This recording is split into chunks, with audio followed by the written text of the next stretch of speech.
Mushroom gravy இன்றைக்கி பண்ண போகிறோம். எப்படி பண்ணுறதுன்னு பார்க்கலாம். கிரேவி பண்ணுறதுக்கு இது எல்லாமே கழுவி கட் பண்ணி வச்சுருக்கேன். 2 பச்சை மிளகா, 2 பெரிய நாட்டு தக்காளி கட் பண்ணி வச்சுருக்கேன். ஒரு துண்டு பீஸ் இஞ்சி, கொஞ்சம் பூண்டு, கருவேப்பிலை, இது 2 பெரிய வெங்காயம் இது கட் பண்ணி வச்சுருக்கேன். இப்போ எப்படி செய்யலான்னு பார்க்கலாம். இப்போ கிரேவி பண்ணுறதுக்கு ஒரு சின்ன சைஸ் குக்கர் வச்சுருக்கேன். கொஞ்சம் எண்ணெய் ஊற்றிக்கலாம்.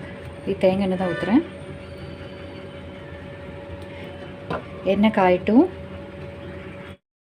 இப்போ எண்ணெய் நல்லா காஞ்சிருக்கு. கொஞ்சம் கடுகு போட்டிருக்கேன். தாளிக்கிற கொஞ்சம் கருவேப்பிலை போட்டுக்கலாம்.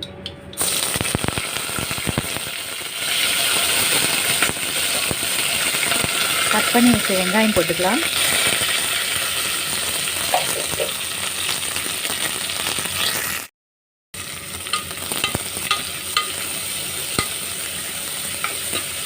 நல்லா கிளறி விடுங்க. வெங்காயம் சீக்கிரம் வதங்கணும்னா கொஞ்சம் உப்பு மட்டும் போடுங்க, சீக்கிரம் வதங்கிடும். கொஞ்சமாக மட்டும் உப்பு. வெங்காயம் வதங்குற அளவு மட்டும்தான் உப்பு போட்டிருக்கேன். நல்லா ஒரு 2 நிமிஷம் இப்படி பண்ணுங்கள், சீக்கிரம் வதங்கிடும். இப்போ வெங்காயம் நல்லா கோல்டன் ப்ரௌன் ஆயிடுச்சு. இப்போது இந்த இஞ்சி பூண்டு கட் பண்ணி வச்சுருக்கோம் இல்லையா, அது போடுங்க. போட்டு ஒரு 2 நிமிஷம் கிளறி விட்டுட்டு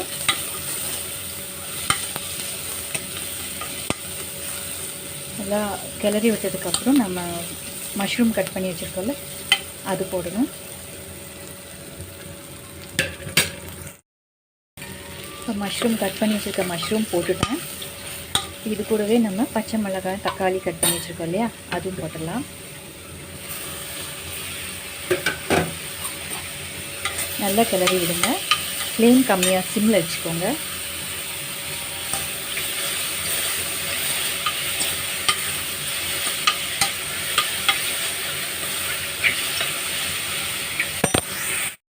இப்போ மஷ்ரூம் வெந்துட்டு இருக்குது. இது கூடவே நம்ம ஒரு 1/4 டீஸ்பூன் மஞ்சத்தூள், அப்புறம் 1/2 டீஸ்பூன் மிளகாத்தூள், 1 teaspoon chicken masala, 1 teaspoon garam masala இது நம்ம அது கூடவே ஆட் பண்ணிக்கலாம்.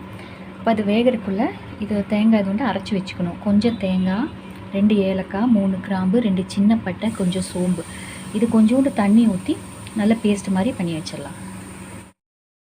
இப்போ இந்த மஷ்ரூம்குள்ளே நம்ம பொடி எடுத்து வச்சுருக்கோம் இல்லையா, இது ஆட் பண்ண போகிறோம்.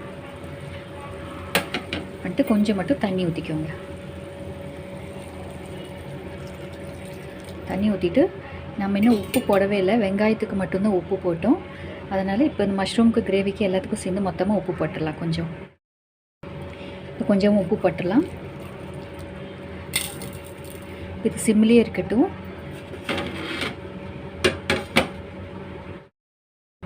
இது நல்லா ஒரு முறை கலக்கி விட்டுட்டு சிம்மில் வச்சுருங்க. அந்த மசாலாலாம் நல்லா அதில் மிக்ஸ் ஆகட்டும். சிம்லேயே இருக்கட்டும்.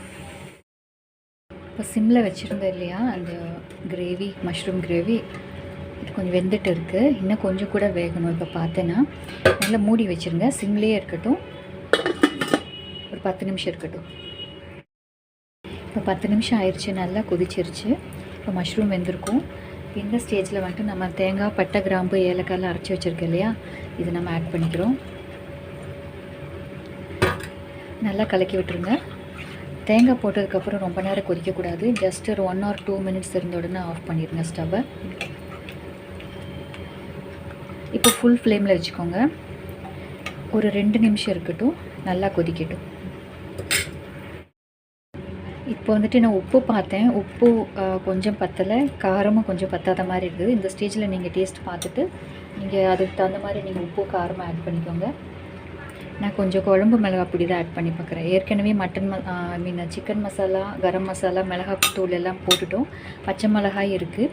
அதனால் இப்போ குழம்பு மிளகாய் தூள் ஆட் பண்ணுறேன். விட்டு ஒரு 2 நிமிஷம் வச்சுட்டு ஆஃப் பண்ணிடலாம். 2 நிமிஷம் ஆயிடுச்சு. ஸ்டவ் ஆஃப் பண்ணிடுங்க. இப்போ கொஞ்சம் மல்லி இலை போட்டுக்கலாம். இந்த கிரேவி சப்பாத்தி, பூரி, ரைஸ்க்கு எல்லாத்துக்குமே நல்லாயிருக்கும். ட்ரை பண்ணி பாருங்கள்.